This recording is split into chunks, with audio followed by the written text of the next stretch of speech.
दोस्तों अब बात करते हैं कल के बाजार की, कल की स्ट्रेटजी की, कल के लेवल्स की कि कल क्या होने वाला है। जी हाँ दोस्तों, अब बात करेंगे कल की स्ट्रेटजी की। आज तेजी आई है, लेकिन क्या यह तेजी कल टिकेगी और क्या 22,800 का खतरा अभी भी बना हुआ है। दोस्तों अगर हम निफ्टी का सपोर्ट देखें तो लेवल 1 यानी कि पहला सपोर्ट है वो 23,000 का है।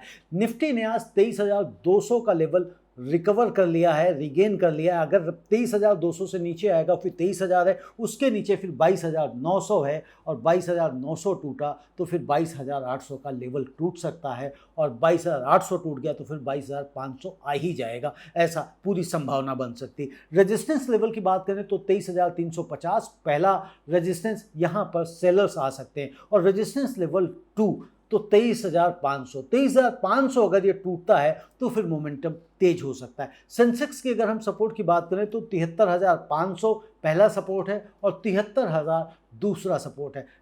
रेजिस्टेंस की अगर हम बात करें यहाँ पर तो 74,200 पहला रेजिस्टेंस लेवल है और दूसरा है 74,500 का। बैंक निफ्टी की बात करें तो बैंक निफ्टी में जो सपोर्ट है, पहला सपोर्ट है वो 54,500 का, 54,500 का, और सपोर्ट नंबर 2 यानी कि 54,500 टूटता है तो 54,500 टूटने के बाद 54,000 का एक स्ट्रॉन्ग सपोर्ट है। रेजिस्टेंस लेवल की अगर हम बात करें तो 55,500 और उसके ऊपर फिर 56,000 का रेजिस्टेंस लेवल है। दोस्तों क्या निफ्टी अब भी 22,800 के नीचे जा सकता है आज की रिकवरी के बाद?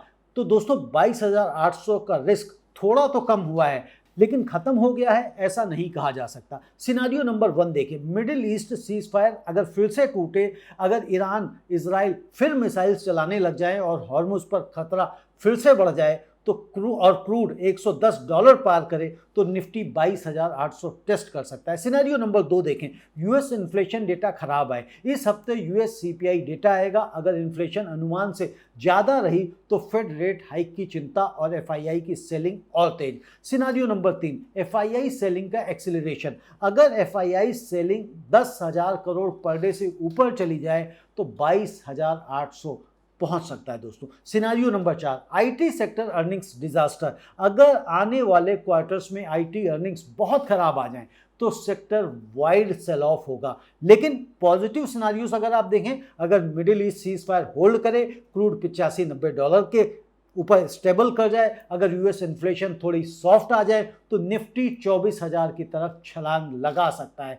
तो कल के लिए स्ट्रेटेजी हमारी क्या होनी चाहिए? पहली, बैंकिंग स्टॉक्स में मोमेंटम कंटिन्यू हो सकता है। बैंक निफ्टी 55,500 के ऊपर रहे तो लॉन्ग बैस बन सकता है। दूसरा, आईटी सेक्टर से दूरी बनाए रखना अभी भी हितकारी हो सकता है जब तक कोई पॉजिटिव ट्रिगर ना आए। तीसरा, इंडिगो और ऑटो सेक्टर में सेलेक्टिव बाइंग की जा सकती है बशर्ते क्रूड ऑयल कैसा रहता है ये देखना पड़ेगा। 4, क्रूड ऑयल पर नजर रखें, यही आज की रैली का ट्रिगर था। और 5वां है मिडिल ईस्ट न्यूज और यूएस सीपीआई डेटा। कल के 2 सबसे बड़े रिस्क फैक्टर्स यही हैं। नंबर 6 है, अगर निफ्टी 23,300 के ऊपर जाए तो मोमेंटम ट्रेड्स पे एंट्री का मौका हो सकता है। 7वां सिनेरियो अगर देखें कि 23,000 टूट जाए, जो टूटना नहीं चाहिए, लेकिन बाजार है तो कुछ भी हो सकता है, और अगर टूट ही जाए तो भैया फिर कॉशियस रहें।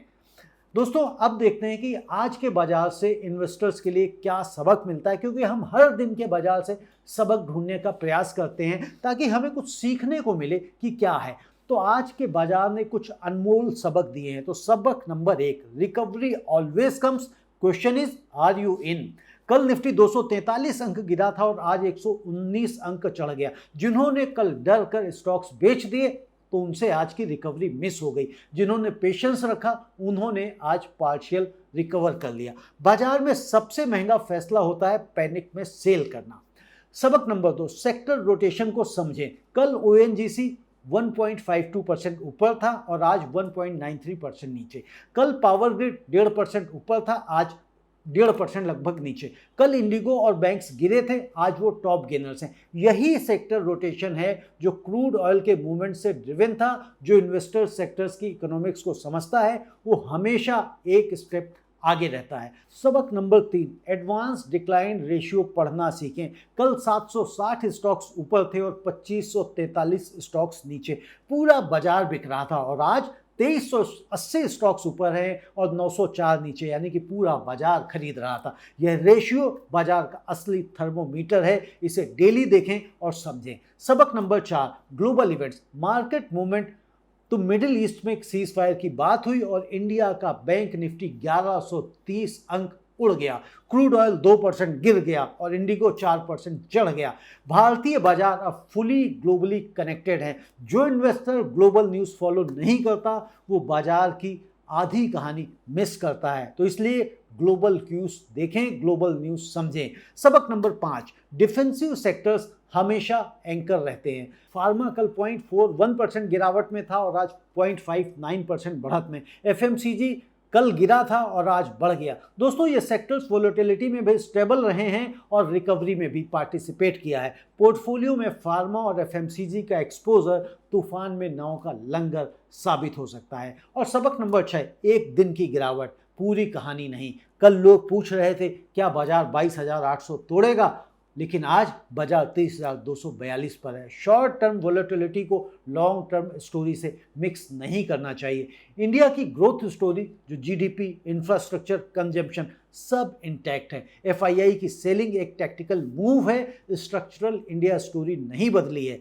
तो दोस्तों यही था आज 9 जून 2026 का पूरा शेयर बाजार का लेखा जोखा। सेंसेक्स 394 अंक ऊपर, निफ्टी 119 अंक की वापसी और बैंक निफ्टी का जबरदस्त धमाका 1130 अंक ऊपर। मिड कैप और स्मॉल कैप ने भी अच्छी रिकवरी आज दिखाई है। सिर्फ आईटी सेक्टर ही एक ऐसा सेक्टर रहा है जो आज भी दबाव में रहा। Advance decline ratio 2380 versus 904, extremely bullish bread. Middle east cease fire की उम्मीद, क्रूड ऑयल में गिरावट, डॉलर का कमजोर होना, यही आज के ट्रिगर्स थे।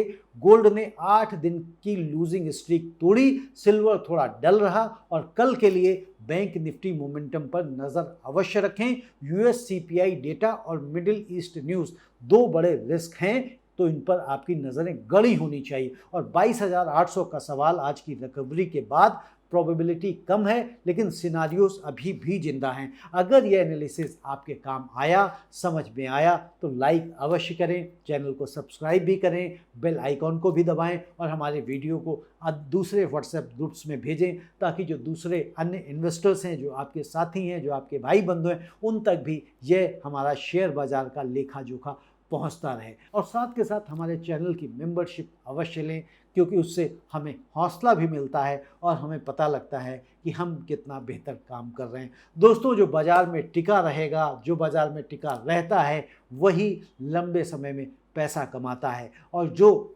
छोटी मोटी आंधियों में घबरा के बाज़ार से निकल जाता है, वो सिर्फ और सिर्फ नुकसान उठाता है। तो यदि आप बाज़ार में आएँ तो ये सोच के आएँ कि आपको लॉन्ग टर्म टिके रहना है। ये बिल्कुल वैसे ही है जब मान लीजिए अगर कोई आप प्लॉट खरीदते हैं 2 करोड़ रुपए का या 1 करोड़ रुपए का या 50 लाख रुपए का, और कभी मार्केट मंदा हो जाए, यानी कि 1 करोड़ रुपए का प्लॉट आपका 80 लाख का आ जाए, तो आप उसको बेच नहीं देते हैं। आप इंतज़ार करते हैं कि कभी तो रेट अच्छे आएंगे और जब रेट अच्छे आते हैं तभी आप उसको बेचते हैं। तो उसी तरह से शेयर बाज़ार में भी टिके रहना ही सबसे बड़ा गुण है। दोस्तों यदि आप मार्केट में टिके रहेंगे लंबे समय तक तो आप पैसा मार्केट में अवश्य कमाएंगे। ये हिस्ट्री है। यदि आप पुराना इतिहास उठा के देखें तो निफ्टी 15 से 16% लगातार एनुअली रिटर्न दे रहा है। 1980 से अगर आप लेके चलते हैं तो यानी कि जो व्यक्ति बाजार में टिके रहे, चाहे वो कोविड की मंदी हो, चाहे वो 2008 का रिसेशन हो, वहाँ वो घबराए नहीं, तो वो आज भी तेज़ी में बैठे हैं, पैसा कमा रहे हैं। लेकिन जो इन गिरावट में, इन मंदियों में निकल गए, वो नुकसान में निकले। दोस्तों ये कार्यक्रम आपको कैसा लगा, ये कमेंट में लिखकर हमें अवश्य बताएं। आपका बहुत बहुत धन्यवाद। नमस्ते।